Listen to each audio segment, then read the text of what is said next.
Hello, everybody, and welcome to Ladies of the PGS.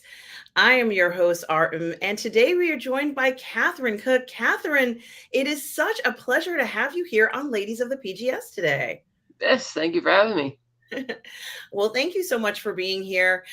Catherine, there's so much that's been going on in entertainment this past weekend, even past week. We knew that this Fast 10 movie was coming up, and I was eager to see the film. I know just from a few minutes ago talking to you that you have also seen the film. Certainly, it is very exciting to see where the film is going to go in the sense of how much money it's making. It seems like it's turning a profit. Certainly, that's exciting and always good to hear. I saw the film, Catherine, and I loved this film from beginning to end. Certainly, there's no perfect film, but I just couldn't take my eyes off of what was happening in this film here. In this article from the Hollywood Reporter, they're talking about it marking the #2 global opening of the year with a debut of $319 million. Catherine, that's not a bad debut at all to make for an opening weekend for any film. And I'm not surprised that Fast 10 has made this. Fast 9 seemed to do pretty well in the box office, despite its, maybe certain things that were just not possible. But honestly, Catherine, I loved seeing Jason Momoa in this film. I felt like this film really was just a lot of fun. What were your thoughts about this film? First of all, you did see the film, right, Catherine? Yes. Okay, tell me, what were your thoughts after seeing Fast 10? I think that Jason Momoa is the X factor in this movie because there's a plenty of ridiculous absurdities in the film in terms of action, but unlike F9, which had no charismatic characters, no personality among any of the characters, it was just really made it flat and inconsistency and the use of gadgets and all that kind of crap that we don't really need. Whereas this movie, it's like, okay, it's a revenge story. You have Jason playing this wonderfully charismatic, over the top villain. Many have compared it almost like a Batman and Joker type movie because Dom is, again, completely devoid of personality as he has been for several films in the series now. But the pacing and the edit, the action, and the story, it was just really fun. Like from start to finish. Like I got to a point where I didn't care about how ridiculous things were or how convoluted it just really worked and just took off, firing on all cylinders. Great summer blockbuster movie. I'm not sure if they're going to get that trilogy out of it, which they've announced recently that they want to turn it from 2 to 3, especially since this movie needs to make around 850 just to break even, because it had an insane. The production budget was like 340 million because of behind the scenes problems, and who knows how much they spent on marketing, like 100 or 200. So this is going to be a big hill to climb, and I think because it had the lowest domestic opening for quite a few installments now, that it'll take a while, but I think it could maybe get there. So at the very least, I think we'll get Fast 11 either as a conclusion or a middle chapter. But the movie itself was just really fun, really ridiculous. The humor with Jason Momoa is just all over the place, but you kind of like it. But yeah, high octane, fun entertainment, and especially what makes it work is that it doesn't take itself too seriously like the last few movies have. Like I never could wrap my head around the idea that any covert group would try and rely on street racers to solve problems of international arms traffickers and things like that. So the fact that they made this more or less a revenge story, I thought works better and makes it somewhat of an easier pill to swallow, but it's just fun. And that's something that I felt has been lacking in some of the recent installments where it's just, absurd action and no real fun characters to carry it. Whereas Jason just brings his A game to this, and you could tell he had a blast filming it. Yeah, I couldn't have said it any better, Catherine. Clearly, Jason Momoa took this film to a different realm for me. And the film does also, I mean, honestly, the film does include another actor who I like, Alan Ritchson from Reacher, the Reacher series, and also from Titans. I think he's been in a bunch of other films. But honestly, I think Jason Momoa brings this film home and kind of makes it his own. He really is kind of this over the top character, but it feels like this is actually Jason Momoa. It doesn't feel like it's some kind of strange person.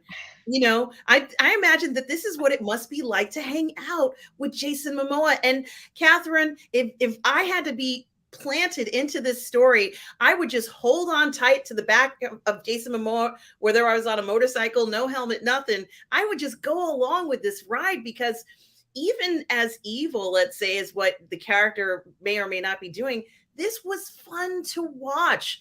I mean, this had a lot of charisma to it that, I think really was just so wonderful to see on the screen. We can see a badass, hard ass bunch of people, but we were charmed by this evil character. I think it's really interesting because another film, where the bad guy is supposed to be, causing all sorts of trouble. And I'm talking about Super Mario Brothers, the Bowser character. In the beginning of the film, Jack Black plays him where he breaks out in this song talking about how much he loves Princess Peach, and he's literally serenading the audience. And I think that's what Momoa does in this film, Catherine. He's literally serenading us with his just, I know I'm bad, but aren't I so good? Appeal. He seems to be the first actor in this series in a long time who understands how ridiculous and absurd it all is, and is just going to have that type of fun and bring that type of energy to it, which, again, they really need, because Vin Diesel ain't a good actor in these movies. He's just kind of so stoic and almost like a living statue. It's like, that kind of thing. It's like, come on, we need some energy, and Jason just brings it. Even in the climax where it's like, I'm supposed to be rude, or in the scene from this screenshot here where it's like, oh, he's being a terrorist, but you can't help but love it and root for him. Just like when The Dark Knight came out, a bunch of people were kind of rooting for Joker because he's so much fun to be around. Yeah, it is very interesting how he really does kind of sway not just the audience, but maybe even swaying the narrative a bit. Like, gee, do we really want him to fail? We want him to succeed. And I think that approach, or that feeling of a character, is something that makes you intrigued by them, regardless of who the good guys are. And I do love Vin Diesel, of course, but certainly this Momoa was like a breath of fresh air in this film. And you can feel the reinvigoration. You're almost smiling. I knew it was going to be a hit from the second I saw him, let's say in this scene, but also in the old school, one of the race scenes, because of course there's going to be race scenes in this film, but one of the race scenes where I realized that it didn't even matter who won the race, Catherine. It was about participating in this and playing the game for Momoa's character. He needs the person to be present. And honestly, we have no idea how any of this stuff is going to turn out, and it doesn't even matter. He has to be kind of like this character that can change the rules midway or halfway or at the end and just have a laugh of it. And, he really is kind of like this, almost godlike in this, obviously he's not a god, but almost godlike in the sense of, well, these mere mortals think they can outsmart me, and I am this kind of champion character that's going to come and say, oh, no, no, no, no, no, no.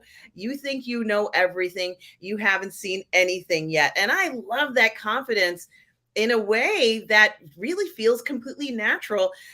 This has to be what it's like to go to a barbecue at his house, or a party or something. It's just an experience you'd never forget.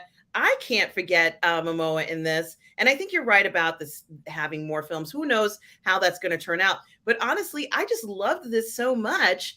This really kind of, I think, reinvigorated my interest in the series in a way that I haven't seen in a while. So I think you're right on that regard, Catherine, for this. As it says in the article, it's made so far a global opening of 319 million, which is good. And you said they probably do need to make around $1 billion to maybe even to make a profit. Here it says that it happens to mark the second global opening of the year behind Super Mario Brothers, which you and I both know has made so much money. And sorry for the advertisement. There was more to that one. There should have been. It didn't pop up. It's okay.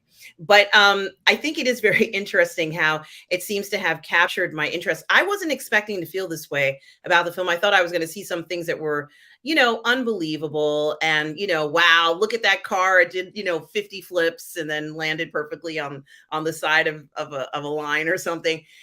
This wasn't like that at all. This one felt more almost as if the characters were victims of fate. And Momoa was this fate character that had a little bit more power than the others. I just loved how he plays this.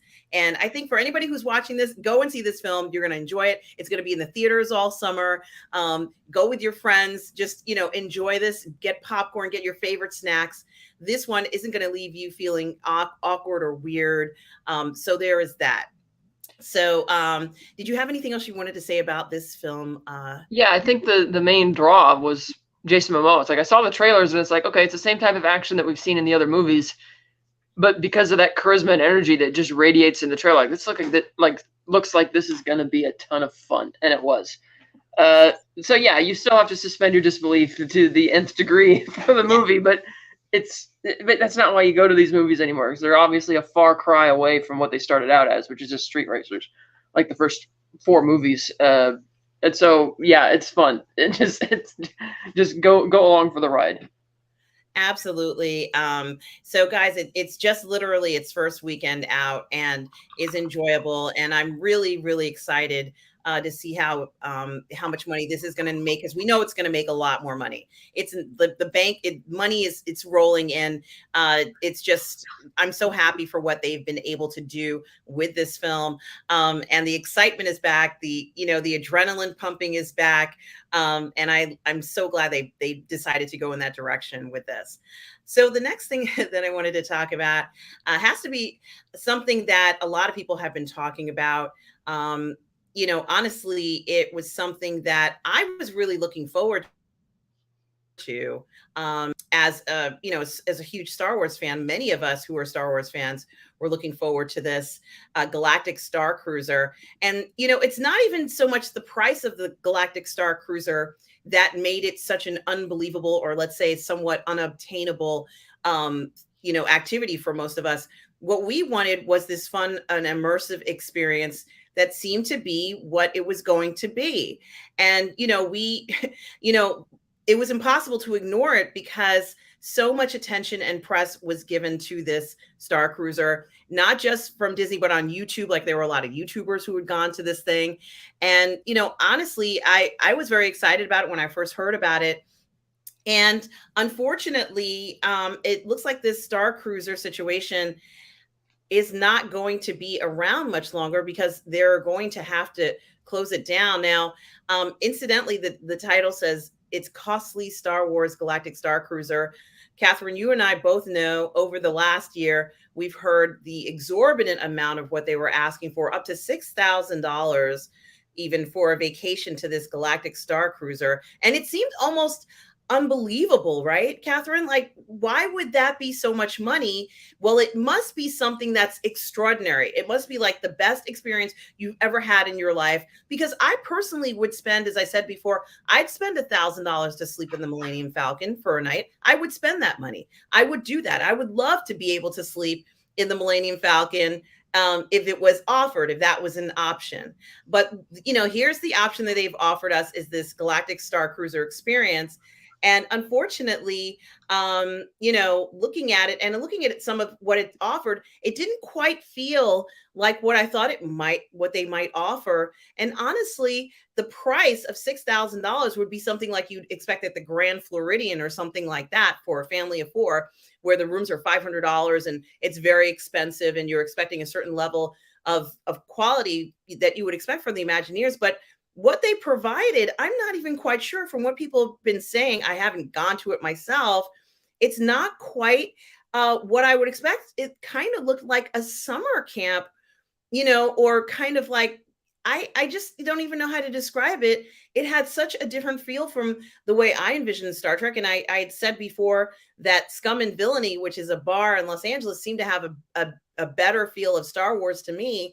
And that was just kind of a place you walk right into off the street. And that felt more like Star Wars. Catherine, what were they thinking to put out something like this, where it really didn't have what a lot of people have said wasn't quite exactly the experience, and was so exorbitant in price that the average person couldn't even afford this?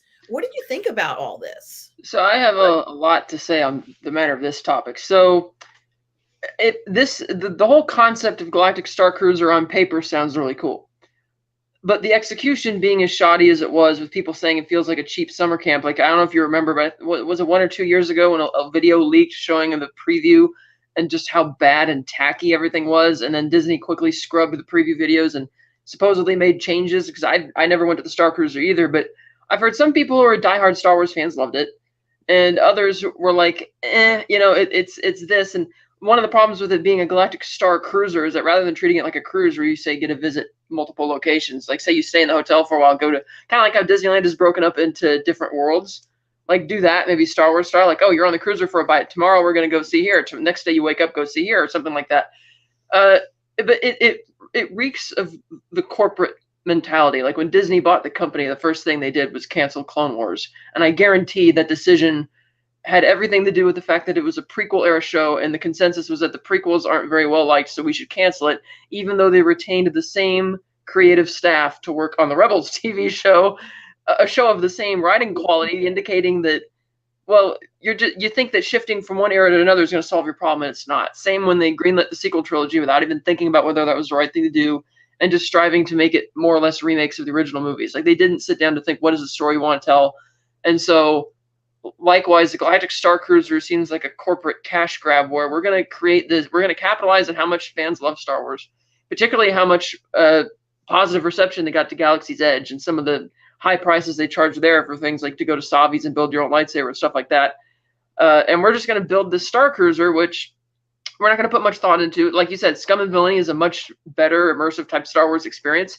And we're just going to charge up the yin-yang, much like they have been in the parks for years now. And, oh, people will just pay whatever. They'll just pay it. And it's like, so I have two minds about this. It's like, are they canceling it because they're not making, they think the people don't like the product and they feel they have to rethink it from the ground up? Or are they canceling it because they're not making money on it? And if it's solely a money issue or monetary issue, then just lower the damn price. Because usually, much like with a streaming service, you don't turn a profit for years. Much like with any business, you don't expect to turn a profit with a new business for years either. So it seems like with these insane prices, they were just trying to turn a profit as quickly as possible. I can't imagine from these pictures here you're showing that the overhead costs were going to be so much to demand nearly $6,000 for just 2 nights. And plus, with people were saying from what the experiences were, what like lightsaber training and stuff, not much different from going into Savi's or whatever, which is significantly cheaper than going to Galactic Starcruiser. And like these very bland rooms, which, yeah, kind of accurate to cheap Star Wars travel fare. Is that really exciting for a vacation? Thousands of dollars when you expect, like you mentioned, high quality, like Grand Floridian? Hell no. It's like, it's not. It's like they're out of their mind. So I don't know if it's simply that they were impatient in not wanting to wait years to turn a profit on it, or maybe because again, it seems the booking has never exceeded apparently a third capacity. I think that's the highest they've ever had throughout the year or two that this was going on. And they talked about lowering prices a little bit, but not by much, only by like 10%, which was still nothing, and nobody was coming. Like even this, the cosplayers here, okay, the Stormtrooper looks okay, but the person there dressed as like the Ahsoka type alien, that looks like a cheap hat that they just pulled on, you could rip right off. Even the captain there, the blue painted face or whatever, the hat loosely fit jacket, it looks cheap.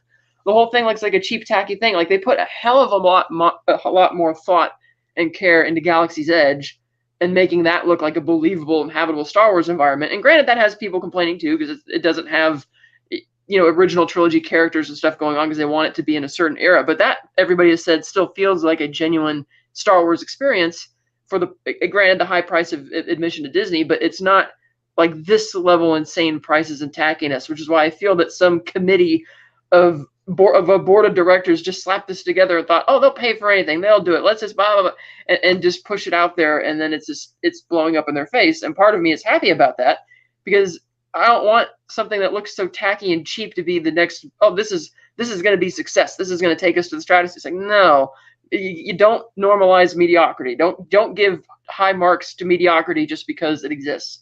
That's how you get stuff like this. That's how the Disney parks were the only park company throughout not just the pandemic, but going back to even the recession, were the only ones to consistently raise prices as if nothing was going wrong with the global economy. And given how expensive it is nowadays, again, with the way the economy is going, it's even expensive just for a family of 4 to go to Disneyland for a day or two. It's insane. And to think you're going to charge $6,000, which was like, I think the price for two people, if I'm not mistaken, it's like they're out of their minds. So yeah, so it's either the impatience that we don't want to wait to turn a profit on it, and it could be a combination of some negative fan feedback, because certainly there are enough rich people in the world who would probably pay to come out and see this, but they're probably the only ones who came to see it. And it's not like that right there. It's like, okay, you're gonna have you're holding lightsabers for, like, I've got my legacy lightsabers with the lightsaber blade, and once I'm walking again, because people can't see it on the show, but I've got this boot on, I'll be able to do that, have fun, and train myself in my own pair. Like, I don't need to pay $6,000 to go and do that. It's like you can have your own. Bring your lightsaber over to Scum and Villainy and ignite your saber at the counter like Obi-Wan Kenobi did. So I'm not surprised that this is failing. I am surprised, however, that their response is just to end it permanently rather than just like try lowering the prices to something a lot more reasonable to see if it actually increases bookings for a bit. And then reorient your projections at that point to see how long it would take to break even or turn a profit. Because this, admittedly, in this room kind of here looks kind of neat, but yeah, and like I mentioned, I think a concept that would be a lot cooler if Galactic Starcruiser is like when you go to bed at night, you are cruising, so to speak, and the next day, like how a real cruise, you go to different locations and you have a day here, and they have planned activities for you to do when you get there that coordinate with local tourist boards. Do that at like a Disney World where you have the hotel as the centered Galactic Starcruiser, and a different world like Tatooine World, Naboo World, Coruscant, and you could buy like the package for different things you want to do, or just go exploring each day, and that would be the illusion you're creating, that you're traveling to these planets. That would be a lot better than just being stuck on this hotel where, again, because of what it is, you can't leave the hotel. The whole experience is inside the hotel. And so it's truly a cruiser in that sense, but it's also, again, very utilitarian, and you're just kind of, it's like the fun thing about a cruise is that there's still a destination, and there really is no destination here. And much like an actual cruise, you're kind of held hostage to whatever prices they want to charge. So I didn't really invest much in this idea when they first previewed it, and I'm not too sorry to see it go. Yeah, this one I think was quite a lot dependent on the execution of it all. And I think as many cool ideas they might have had, like, well, we're going to have stormtroopers in there, and we're going to have like a lightsaber fight between this character and that character. I don't think it was as immersive or as polished as what we would expect to see, because I mean, we were expecting the type of quality that the Imagineers would create. And as cool as this thing looks, it doesn't feel like the Imagineers necessarily did all of this. I'm not saying they didn't, but for me, when I see what the Imagineers are capable of doing, when I see the level of expertise and perfection and thought that they put into every type of experience that you have, regardless of whether it's a ride or whether it's something that you're looking at, the costuming, everything, this doesn't feel like it's the same standard of Imagineers excellence that I've seen, Catherine. In fact, yeah, like if you go to Disneyland and go on like the Indiana Jones adventure ride, it is so realistic, and the immersion and even the excessive heat that they blast at you when you're going over the lava, it looks so real and feels real. Whereas this is just like something you decorate a kid's bedroom with if you went out of your way to get the plastic boards to put on the walls to look like you're inside again, that Star Wars lot. It's like, no, like, and your idea when you said I would sleep in the Millennium Falcon for $1,000 a night. Me personally, I'm not going to spend that kind of money, but that's a much better and more exciting idea. And another problem that you saw in these photos was that the stormtroopers were first order stormtroopers.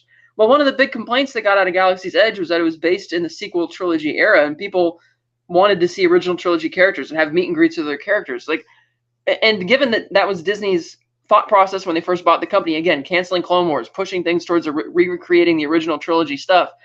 It's like, well, then why don't you make it an original trilogy era type attraction at the hotel or something, and feel like, like you're there, like what people actually kind of want out of it, as opposed to what they've been doing. It's like the thing that's fun about theme parks is that if something doesn't work, you could change it. Well, they've been hearing enough times that fans don't like the fact that Galaxy's Edge is strict to just that one very specific era, which nobody cares about really. So why don't you just change it? You would have people paying up the yin-yang to have photo ops with like kids and stuff, especially with like Darth Vader, R2-D2, C-3PO or stuff like that. And instead it's like, nah. So I mean, like this looks like it'd be something fun to kind of tour around, like a walking tour for a bit, but not for $6,000 and staying there 2 nights. Like, no, I don't know. That's why I got to think that this had to be some total corporate stooge idea, thinking that this would succeed. And I'm frankly surprised they let it go as long as they did, because again, when their booking never exceeded 1/3 capacity, and even when they first opened it, they had a ton of COVID restrictions in place on top of that, and the prices were still insane. So oh God, this is like Rob always says, don't put your universe before your creation, which is by extension, or don't put your universe before your characters, which is an extension of don't put your corporate agenda ahead of whether or not it's actually a good idea or it's going to succeed first. And I feel that is kind of what we're seeing on display here. It's like, oh, we're thinking about the money we're going to churn out, but we're going to skimp on the quality. It's like, that does not work. Well, something that is also very interesting about this is that there is that encapsulated feeling, the idea that you're kind of indoors inside of this hotel and you can't really go anywhere while you're having this experience. And, while I understand the concept is supposed to be that you are in outer space, and that's why you can't, go outdoors and kind of remove yourself from the experience of being in this. The environment that they chose is not necessarily an appealing environment necessarily. And the decor, I think it is very interesting. The insides, it does look cool. It's not that it doesn't look cool. It's just that the decor doesn't seem to feel have a congruent feel throughout. And that's something else that I find very interesting, is that since you're inside of one ship, I think they could have just maybe kept the theme the same. But you made such a good point. And the point is that there should be several eras of Star Wars characters in here. I think, it's like, yeah, it's true. Perhaps the sequels were not as popular as the original series of prequels, all that stuff. But why not just have everybody so that you're bombarded by Star Wars? Like, you see characters, you're like, oh, that person was there too. And there was an episode where, we were walking down and the whole, we got to see everybody. We got to see Han, Luke, Leia, Chewie, like rushing, doing something. I think they could have gone like for Star Wars overload on this one. And you would have been like, oh my God. Oh. Like, yeah, because I get the idea that they're trying to make an extension of like how Disneyland is broken down into different lands and the idea is that you're visiting there. But the thing with Star Wars is that it's such a conflagration of so many different things that, yeah, okay, it's kind of admirable that you want them to feel like you're genuinely walking into Star Wars, but it's like you already achieved that with Galaxy's Edge, feeling like it is in Star Wars. But the fans are obviously never going to totally be immersed to the point that they forget that they're still in the real world, which is why they're fine with the idea of having meet and greets with characters from multiple eras in Galaxy's Edge. Likewise, if you're going to pay this kind of money to be on a cruiser, I want to treat it almost like Star Tours. Like that, yeah. It's literally a tour of the galaxy. That's what that ride is. Treat the Starcruiser in the same fashion, as if each day you're on the cruiser, it's like you having a new influx of clientele from different planets and stuff like that. It's like, don't have it just be the tramp steamer that we saw in Attack of the Clones that Anakin and Padme take to Naboo. And granted, this is a bit more luxurious in terms of the look of it, but it's still kind of what it is. You're being stuck on a vaulted. It reminds me in the design a lot of the what was the name of that hotel cruiser from the Fifth Element? Yeah. It looks a lot like that. Like you're going on that type of thing. And I would much rather expect to run into Corbin Dallas before I'm going to run into Chewbacca on this thing. It doesn't feel like some of the architecture is obviously recognizable as Star Wars, but again, with the costumes somewhat being, other than the Stormtrooper costumes, just looked really on point. The rest of it, like I said, just looks a little tacky and a little cheap, and looks much more Fifth Element like. But even lacks some of the gorgeous architecture of because then if you're going to pay that kind of money, you want to see something luxurious. Like when you go into when you see the outside of the Opera House on Coruscant and how gorgeous that setting looks and all the colors. Like that's what you want to see if you're going to go inside a Starcruiser that's going to charge that kind of money. You want to see something gorgeous. I want to meet Mon Mothma in this thing. I want to meet her finally so I can make sure I get to all of her parties. I want to dine with Darth Vader. I want to be like at the table and be intimidated by him as I'm hearing him breathing, knowing he cannot dine the same way we do. I want that whole experience. I want to see Luke, Han, and Leia walking around, doing whatever it is, seeing, I want to experience all of that as if I'm literally with them. And it doesn't really matter to me. I think if they could have pulled that off, where you saw so many Star Wars characters that you were like, I've never seen that many Star Wars featured characters in my entire life. You walk in there and that happens to you during your stay, where somebody's like, hey, come here. You got to help us. And it's like, well, what is it? And then, it's like, it's the, Finn and whomever. I don't even care. I think it would be awesome to see Yoda in there. Come on, Catherine. If you saw Yoda and, he was talking about the Force.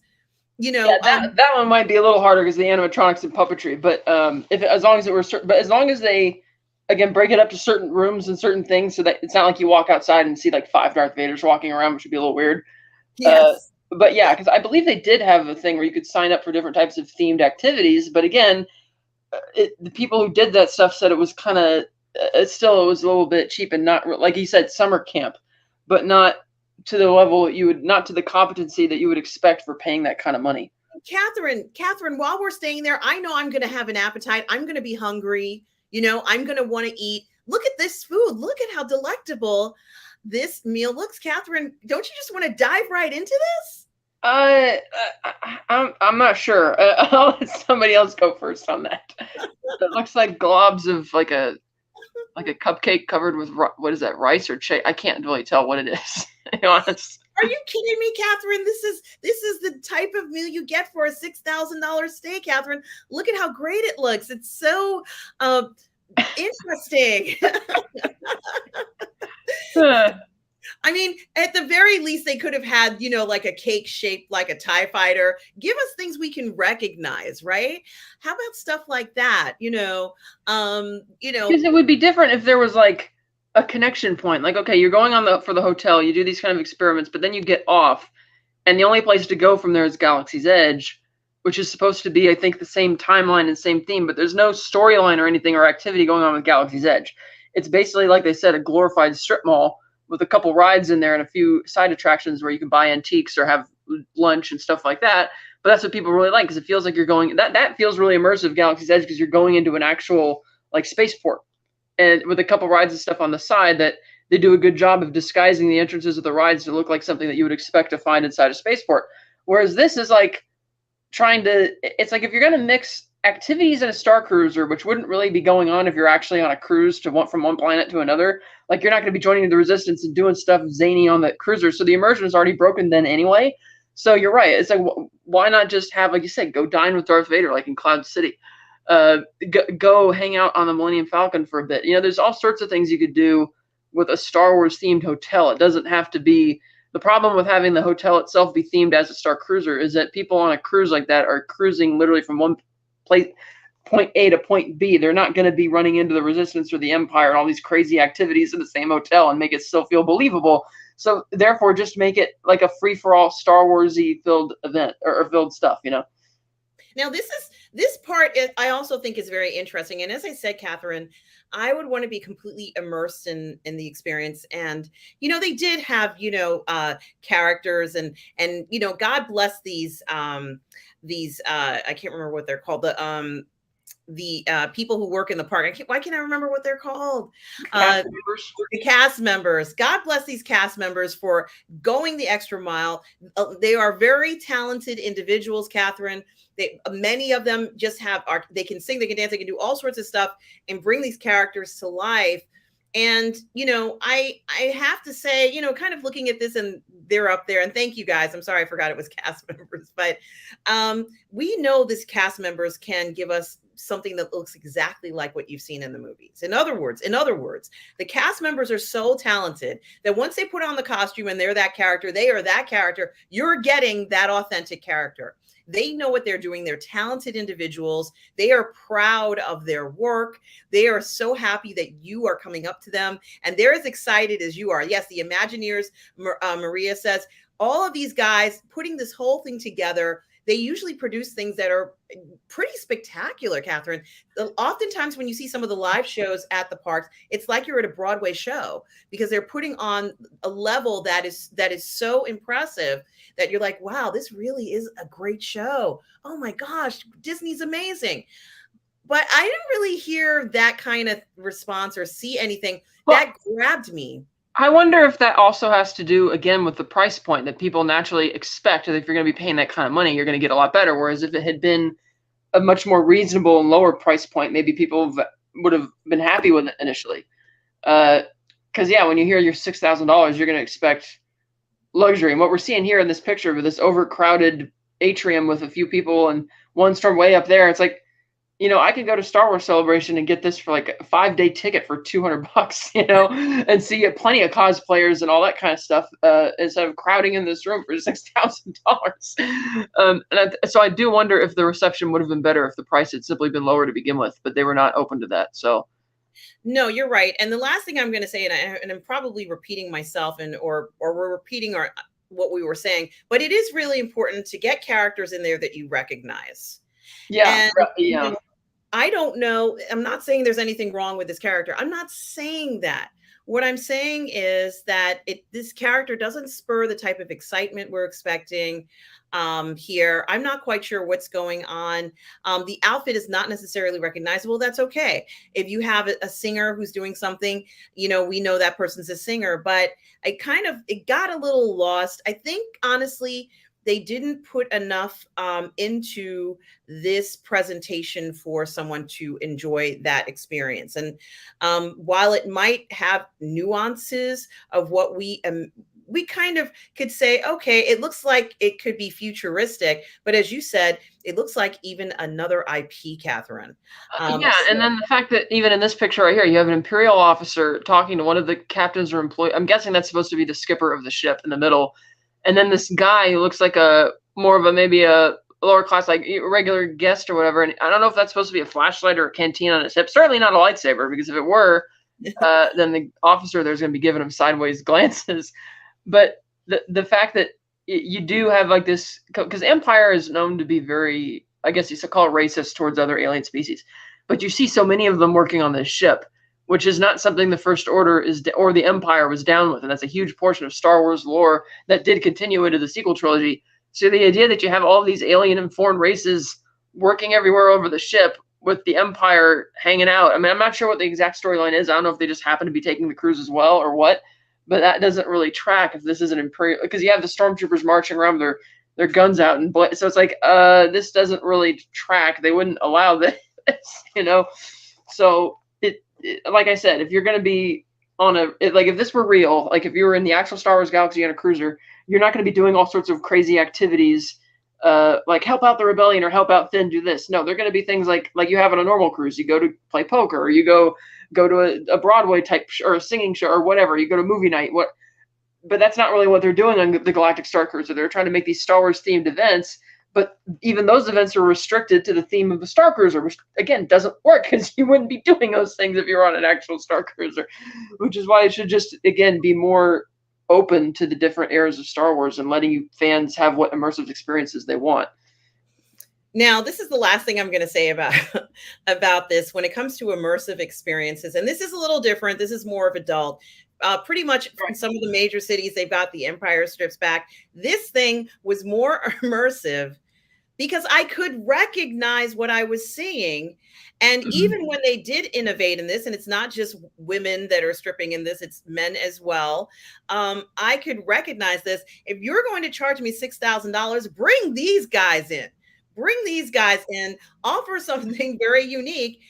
Make it different, but at least I understand what I'm looking at, Catherine. I don't have to wonder what's going on. Yeah, it took me a fraction of a second to recognize all the characters. This is the first time I've seen this graphic. It took me a fraction of a second to recognize what all these characters are supposed to be and who they are. Got it. I mean, even Jabba the Hutt is there. I don't have to wonder. I see TIE fighters. I see something that looks like it could be a Mandalorian. You know, obviously the Leia is there. We even have, a guard there. I don't have to wonder if you walked in, and let's say it wasn't even in this theme, but rather more of sort of like a fight of Mandalorians going on when you walked in. You'd be like, oh shit, oh my God. did you see all those Mandalorians? Could you imagine if it was like they brought in the 501st in there and you were like, oh my God, I didn't know I was going to see this. Or the prisoners from Narkina 5 running through there. I mean, Catherine, this could have been insane. Or even bring in Ahsoka, the new show that we're supposed to be getting, Catherine. Could you imagine you're going in, you don't know Ahsoka's going to be there, Catherine, and somebody's like, we're going to bring in Ahsoka for the month of August. We're not going to tell the guests that you're going to see Ahsoka fighting. Could you imagine the reaction? You would be like, oh my God. Yeah, things like that. Yeah. Because again, when you think about the content that they're putting out there and the level of immersion you get at Galaxy's Edge, to think that this is one of their main, because really there's only the 4 or 5 Star Wars drive. There's the Star Tours, which have been around since '87. There's the 2 Galaxy's Edge places, and now the Starcruiser. And it's like you didn't listen to the muted reception to the chosen theme of Galaxy's Edge in terms of the era. You did that again, and it looks kind of cheap and tacky. It's not working. But let's charge insane prices anyway. So yeah, they need to really think about what people actually want out of the experience. Like, I haven't been to Galaxy's Edge myself. I will go back eventually. That gives me at least one incentive to return to Disneyland at some point in the future. But I'd be much more excited to go to a place like Galaxy's Edge where you can kind of freely roam around and do all this stuff than be in a, because even that only costs like however much, like $150, whatever. It's still kind of pricey for Disney standards, but for that price, I could get an experience which is just as immersive from just being in the environment and on the attractions and stuff versus what you get on the Starcruiser for thousands of dollars. So it's like and the fact that nobody at the company seemed to think about that. So you can get this at Galaxy's Edge for this triple-digit price, whereas we expect people to pay a higher 4-digit prices to just be in a tacky hotel. I don't get that. Just reeks of corporatism to me. And this, yeah, no.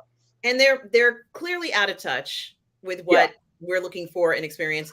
Catherine, you know as well as I do that people would have paid $6,000 if it meant that this was the most over-the-top experience. This would have been your experience of a lifetime. You would have gone in there. You would have seen The Mandalorian. You would have seen Ahsoka. You would have seen Obi-Wan Kenobi. You know, you would have seen Finn and Ray. They would have bombarded you with stuff where you were like, oh my God, I can't believe what I myself would not pay $6,000 just to see actors in cosplay, because I can, again, go to Celebration and you'll see that.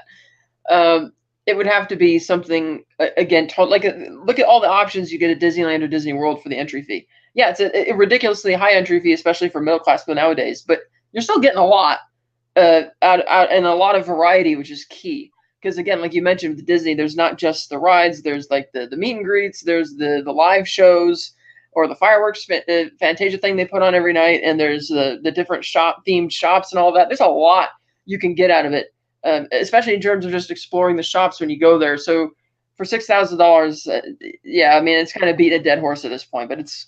Yeah, so we'll see. I'm eager to see what they replace it with. Well, Catherine, let's see what they do put in its place. But on a sad note, one of the major stars of the Ahsoka series, as well as one of the highest rated Indian films of last year, RRR, which was a huge blockbuster internationally, got so much attention. Mr. Ray Stevenson, unfortunately, has passed away at the age of 58. And Catherine, I couldn't even believe it. He was at Star Wars Celebration having a great time. I can't even believe this. This man has been in so many major motion pictures, the Thor movies. He was in the Rome series on HBO. He was also a star in a bunch of Scott Adkins films. This major Scott Adkins recently in the Batman series as a character, but he's also a really great role as Blackbeard in Black Sails. He was in Black Sails, a fantastic actor in that. I know, and he's just, this man is an incredible actor. I'm really. He also voiced the character of Gar Saxon in Clone Wars and Rebels. He did. So he has a history with Star Wars, and he was, I guess, the premiere, the live action premiere of his character in Star Wars in the Ahsoka series, which we're all eagerly anticipating. I think it's different character that he's playing. Yes, it is a different character. He plays I think like a Sith, right, Catherine? Well, I think somebody wasn't clued in called it that, but I don't think he's a Sith. He's, figuratively speaking, he's kind of like a stand-in for the George Sabaoth character from the Heir to the Empire book. And Yes. I can't remember what the character name is off the top of my head, but it's not the same character from Clone Wars Rebels. But he has a red lightsaber, so he has more dark side influence, but I don't think he's a Sith. I think the reporters who said that were simply people not steeped in the lore of Star Wars who got ahead of themselves, but that'll be something to see, because I don't know if this Ahsoka series is just a one-off season, and if his character was supposed to come back in other shows, right? I don't know. But as many are expecting, we'll be seeing the tributes pouring in, particularly with the show will likely be dedicated to him. He was filming another movie actually in Italy at the time, so yeah, I've seen him. I also saw him in I believe it was the 7th season Dexter. Yes. 9 episodes as a villain, Russian gangster in that one. So it's a good character actor popping up here and there and all over the place. So, but not as many movies that I recognized from looking over his resume. But yeah, this is pretty shocking. Excuse me. He was also in the Divergent series. I'm going to pull up one more screen, just showing a little bit more, because I haven't memorized everything that he's been in, but certainly he's highly recognizable because we practically seen almost everything that this man has starred in. Here, of course, as I mentioned, he was in the HBO series Rome as Titus Pulo, which was one of the main actors, the main characters in there, and of course in the Marvel Cinematic Universe and the Thor films.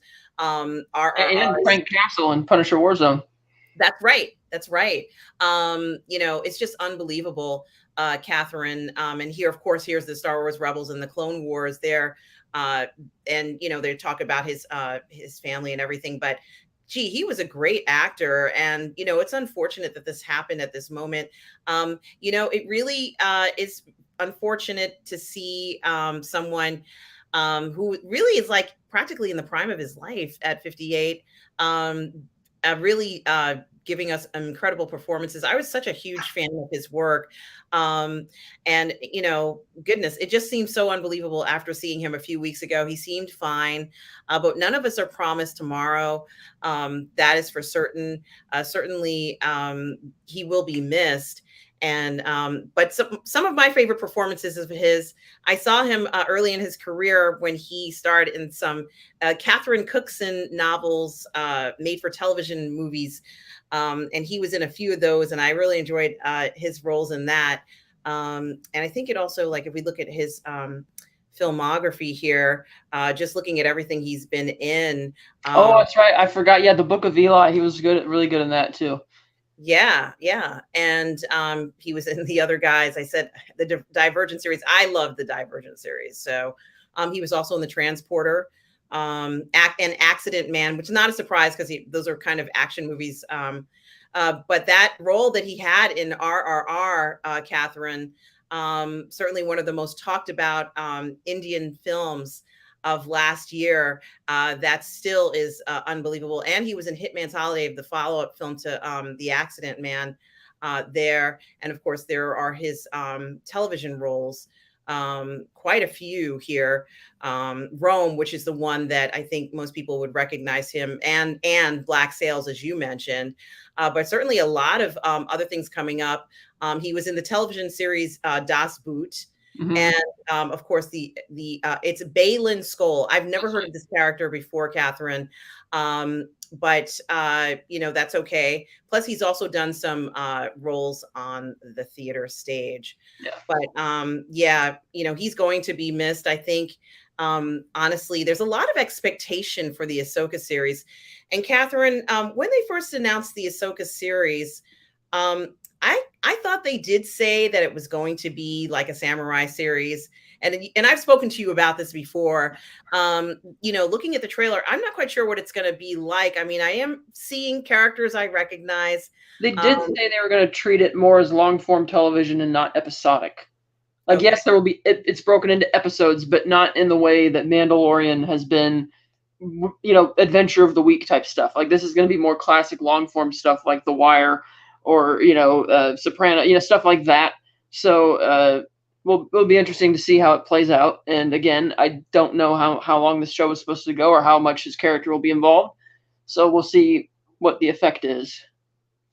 We certainly will, and I was kind of looking to see if I could see his character, and you said it might be a lesser character, but he might be one of the main characters. I just don't know. I remember he was in the trailer for the show. I'm sorry. So I would expect that, and he also was there to help represent the show at Celebration. So and he's a big name for that. So I would figure he might have an expanded role. But as for whether or not his character will survive the season or not, who knows? And the one thing we do know is because they finished filming, they'll have his role should remain unaltered unless they make some type of change to the end to arbitrarily kill him off or explain why he's not going to come back. But we'll see. All right, so here it is, and they were even able to amend this. Thank you, whoever does these amending in Wiki. You guys are the best. Ray Stevenson as Baylan Skoll, a former Jedi who survived Order 66 by fleeing into the unknown regions. He is a master to Shin, an ally to Thrawn. So that is interesting. Okay, that makes more sense. And his lightsaber is red, as we've seen. So that means it's good. He's not a Sith. He's actually a former Jedi, which I think that's actually kind of interesting to say. Rather than what other corners of Star Wars have been doing lately, was trying to say that virtually every Star Wars character or Jedi was somehow present at the Battle of Endor, or so many characters surviving Order 66. I like the idea that let's not shoehorn everybody into all of the current events. Let's say somebody went off somewhere else. Like, if you were a Jedi on the run to be shot dead on sight, where would you go? It's like, well, the unknown region seems perfect because, it's like if you had a galactic map, that's where written on the map would say, here there be dragons, because nobody knows what's out there. It's going to be a great place to hide. So I like that. And we have a super chat from Irene Jobson. Hi, Irene. How are you? And thank you so much for the $2 super chat. The question is for you, Kat. It says, Kat, what's your all-time favorite Scream char? I think she means maybe character. Yeah. This is a good thing. I would say Randy, but at times he's kind of... I'm going to say Billy Loomis, actually, because I like that...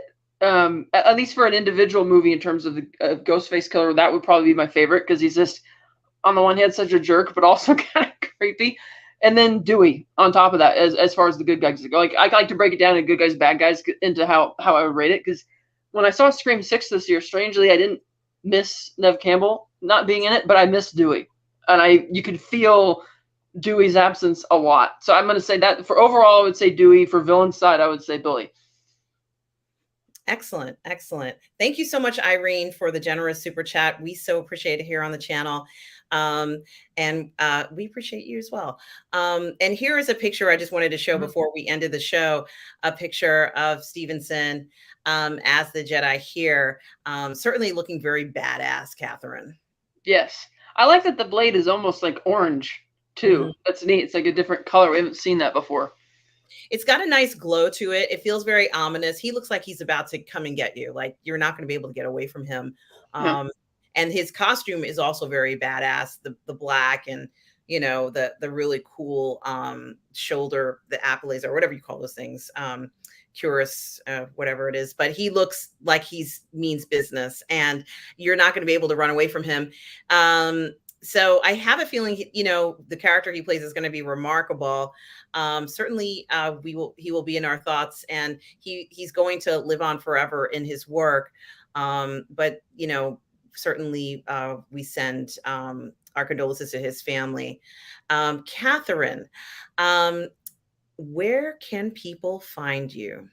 You can find me at SlySide on YouTube, Instagram, and Twitter. You can find me on the Phantasmagorium Show YouTube channel. Right now, we got all sorts of playlists: Martinis, Gadgets, and Guns for our James Bond reviews, Capes, Cows, and Crusaders for our Batman reviews, Bullets, Blades, and Babes for our Tarantino Rodriguez retrospectives, and right now, Webs, Gliders, and Spiders for Spider-Man series. And next month, we'll be debuting Idols, Snakes, and Skulls for our Indiana Jones series leading up to Dial of Destiny, so that'll be fun. And we usually have our shows on Wednesday nights. We've been doing sporadically Sunday, Wednesday, whatever, but all those playlists are there. And then every second and fourth Sunday of the month, live streaming at 8 a.m. Pacific, you can find me on the Unifying Force show on the Virtual Cantina Network on YouTube. It's a Star Wars talk show about philosophy and stuff like that. So that's fun. Excellent, Catherine. So, guys, please go ahead and check out Catherine on the Unifying Force as well as on the Phantasmagorium show. Like and subscribe and follow her there. You can also follow her here. As you know, Catherine has her own show called Cat's Corner, which you can also see here on the Burnettwork. The second episode will be airing soon. So make sure you guys check that out. Guys, you can always find me here on the Burnettwork.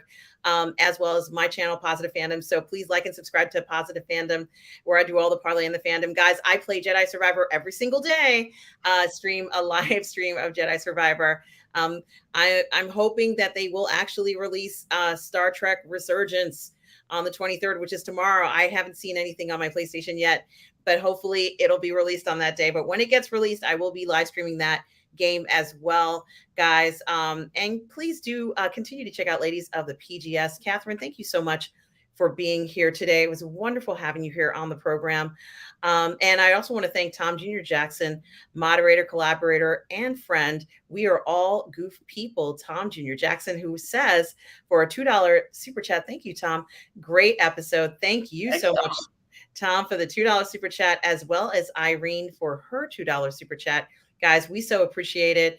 And guys, remember, no matter where you are in the galaxy, always remember to please be kind. Take care, everybody.